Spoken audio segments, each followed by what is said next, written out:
On the news headline, Syrians celebrate new dawn after Assad's fall.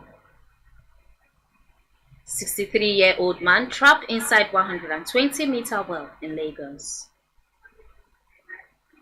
Tinubu hails Ogunyemi on election as Canadian Medical Association president.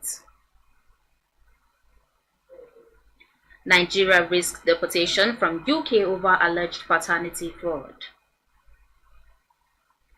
Jay-Z accused of raping 13-year-old girl with Diddy in amended lawsuit.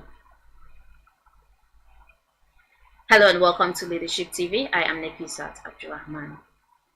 Thousands of Syrians flooded the streets of Damascus on Monday celebrating the fall of President Bashar al-Assad after the 5 decades of his family's rule. Residents gathered at Umayyad Square in the capital, marking what many described as a long-awaited moment of liberation. Leadership recalls that Assad fled to Russia on Sunday after an offensive led by the Islamist rebel coalition Hayat Tahrir al-Sham, bringing an abrupt end to his 14-year grip on power and opening a new chapter in Syria's tumultuous history. It's indescribable. We never thought this nightmare would end. We are reborn, said Rim Ramadan, a 49-year-old civil servant with the finance ministry, speaking at the heart of Jubilant gathering.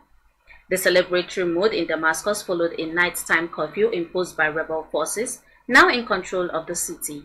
Fighters deployed across key locations ensured order as residents embraced their newfound freedom. While celebrations continued, uncertainty loomed over what may come next for the war-torn nation. However, Syrians are for now savoring a long-awaited moment of hope and liberation. The Lagos State Fire and Rescue Service has averted a tragedy as it rescued a 63-year-old man trapped inside a well at a residential building located in the Egan-Igodon area of Lagos State. Director, Lagos State Fire and Rescue Service, Mrs. Margaret Adesheye, disclosed that a man who was trapped in a 120-meter deep well was successfully rescued on Sunday. According to her, the Lagos State Fire and Rescue Service responded to a life-threatening distress call Sunday 9:54 hours at 20 Muyibi Adebayo Street off Agric Road, Igadon, Lagos. Adesheye added, the tenacity of the Ejibo rescue crew of Lagos State Fire and Rescue Service successfully brought out the plumber alive from the well and handed over to the Lagos State Ambulance Service to stabilize him from the effect of inhaled ammonia gas before transporting him to the hospital for further treatment. President Bola Tinubu has extended commendations to Nigerian-born Dr. Bolu Ogunyemi, a distinguished clinical associate professor of medicine at the Memorial University of Newfoundland, over his recent election as president of the Canadian Medical Association, CMA.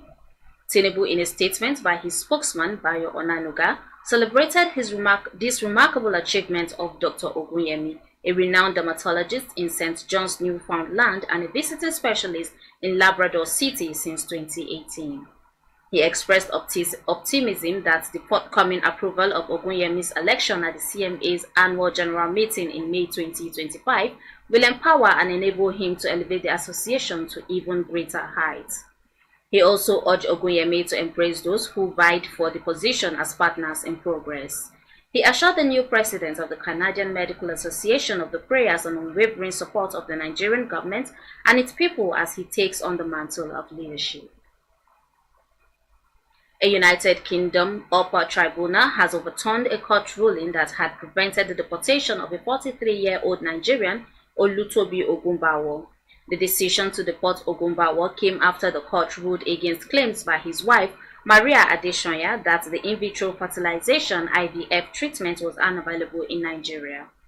Ogunbawo, who was convicted in 2019 for immigration offenses related to conspiring with a British citizen to claim paternity falsely, had served a 3-year prison sentence. After his release, he faced deportation proceedings. In January 2023, a first-tier tribunal judge ruled in his favor, citing the impact of deportation on his wife's ability to conceive a child through IVF. Maria testified that IVF, essential to their effort to start a family, was not an option in Nigeria. However, the Secretary of State for the Home Department challenged this claim, arguing that the tribunal's reliance on her testimony lacked supporting evidence. The upper tribunal reviewed the case and, on November 4, 2024, ruled that the initial decision was flawed. The judgment criticized the earlier ruling, stating, "We conclude that the judge erred in exclusively relying upon Mrs. A, referring to Maria's personal evidence, when finding as a fact that IVF treatment is unavailable in Nigeria." The upper tribunal ruled, according to Daily Mail on Sunday. The tribunal then set aside the earlier decision and ordered the case to be reheard by a different judge. On the entertainment scene, rapper Jay-Z has been accused of sexually assaulting a 13-year-old girl at a party in 2000 alongside Sean Diddy Combs, according to an updated lawsuit filed in a federal court on Sunday. Jay-Z has denied the allegations, labeling the lawsuit a blackmail attempt orchestrated by the plaintiff's legal team. The amended lawsuit filed in the Southern District of New York alleged that the girl was drugged and raped during a party hosted by Combs following the MTV Music Awards in New York.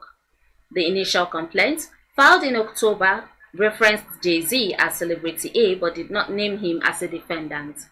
Tony Busby, the Texas lawyer representing the plaintiff, has filed numerous lawsuits against Combs for alleged sexual misconduct.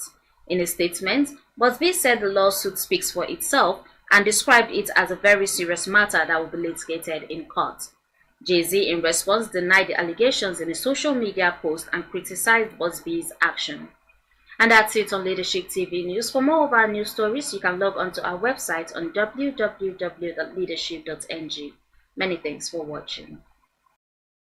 Thank you for watching. For sponsorship and advert placements, please contact 080-3688-6158. Last Word Leadership Podcast Studio.